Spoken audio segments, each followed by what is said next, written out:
Brendan, hey, congratulations for the friendship game.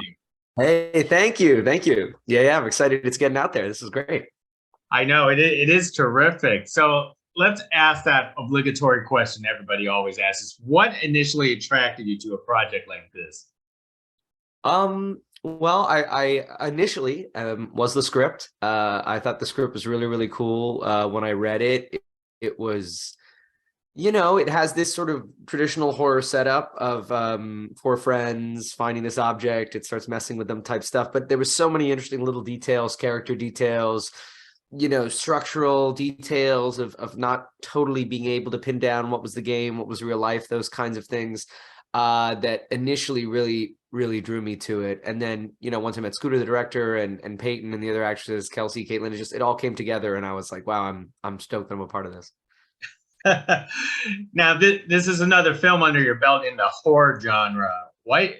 And it's not your first rodeo. You actually come back to this genre over and over Yeah. again. Why do you love this genre so much? Well, I think it's such an exciting genre, especially having the times that I've been able to see, different genre movies I've been in with a crowd. It's such a great movie to watch with a crowd. It's so exciting, viscerally, and it's also one of these genres that the more you work in it, the more you watch it as a fan, you kind of develop the shorthand for it, and everything is influenced and feeds everything else. And so I've just found that really exciting as well as an actor. As I've been in more and more genre, and as I watch more genre as a movie fan, it just all kind of feeds into it. It is its own craft and its own kind of art to make a great genre horror film.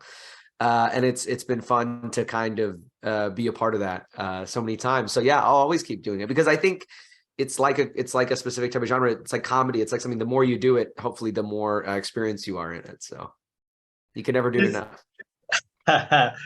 I know, and it's great about the friendship game is the fact that it's always that curiosity that it gets people in Right. trouble, right? Yeah. I mean, friends find something unusual and they play around with it. I mean, there's just something about those type of storylines. Yeah. Well, it kind of it's a good thing because it puts the audience in the character's shoes a lot of times. Like, what would I do?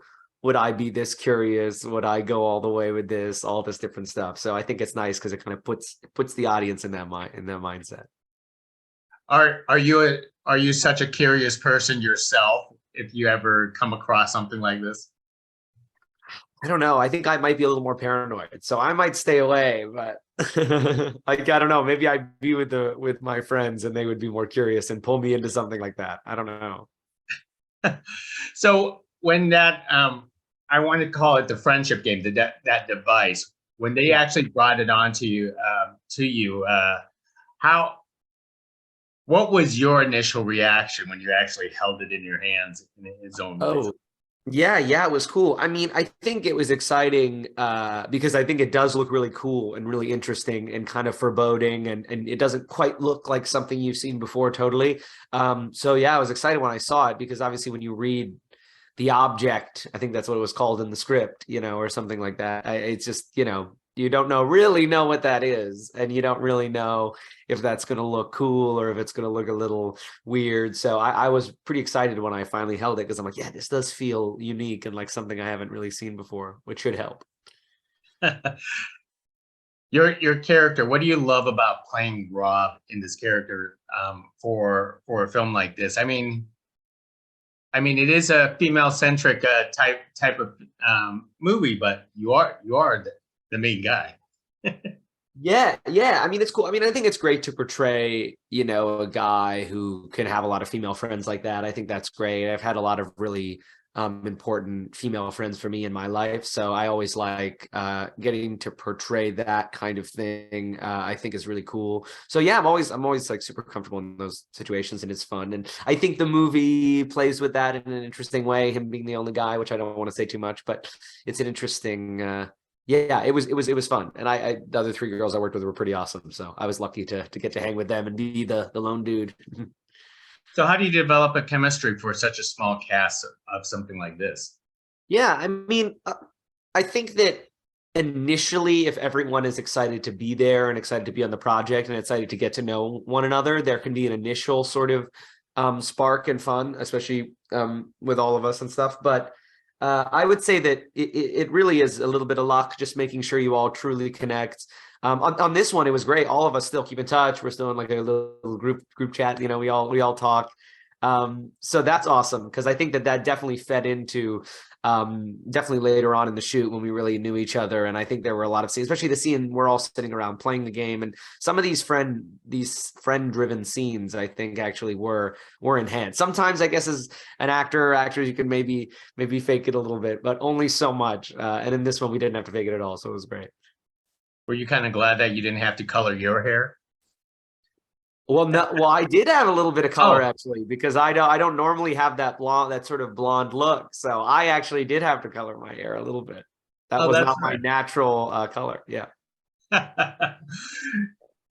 So were there any acting challenges on a project like this, since you've done so many horror yourself? Yeah. I mean, without getting into spoiler territory, there's some pretty heavy things that happen later on in the shoot, emotionally kind of driven stuff, and that stuff's always a challenge. It's always a challenge, and there was kind of a very 3 day period where it was just going to set to sort of be in a terrible emotional state, and yeah, that's challenging, and maybe more so in this than some other horrors I've done. There's a really sustained shooting period of a couple of days there where it was all that, and yeah, that's tough. I mean, that stuff you really just have to kind of go to that place and try to find kind of where that sits in you on the day, and put that out there, and then just hope that it comes off well. And I had a lot of trust in Scooter and the whole team, the director and stuff. So I was like, I think that they'll make sure I don't look too bad, hopefully, in the edit. If there's some bad moments of acting, hopefully they'll chop those out. Because sometimes when you're jumping into that heavy emotional stuff, you just gotta commit fully. You can't really be too concerned about how everything's looking. You kind of just gotta dig to the heart of it. So what do you think about Rob's deepest, darkest desire? I mean, I think it speaks to the way some guys probably feel at that age, 17, coming out of high school, maybe going into college. And yeah, I think it kind of speaks to he just wanted to, I guess, have a little more fun and stuff. But yeah. Yeah, I can't disagree with you. So Brendan, what's up next with you? Well, I did another film called The Unheard, which I think will be out sometime next year. I don't know exactly where, probably theaters or somewhere streaming. So I'm excited about that.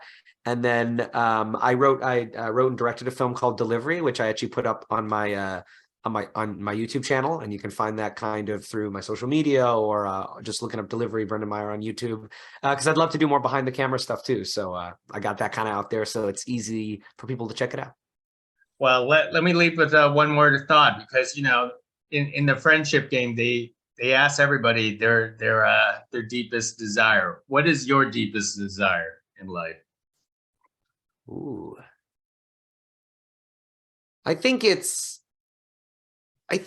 a combination of a couple of different things, but I think I would very much like to be able to kind of continue to do what I love for a career, with the acting as a passion, and be able to do it consistently enough that I sort of am able to build a family with that as well. I would love to sort of find a way to marry those two. Most excellent, because you're already starting to you already achieved that, and achieving more of it. So Brendan, thank you very much for carrying this conversation. Can't wait to do this again with you. Okay, great. Thank you. Thank you.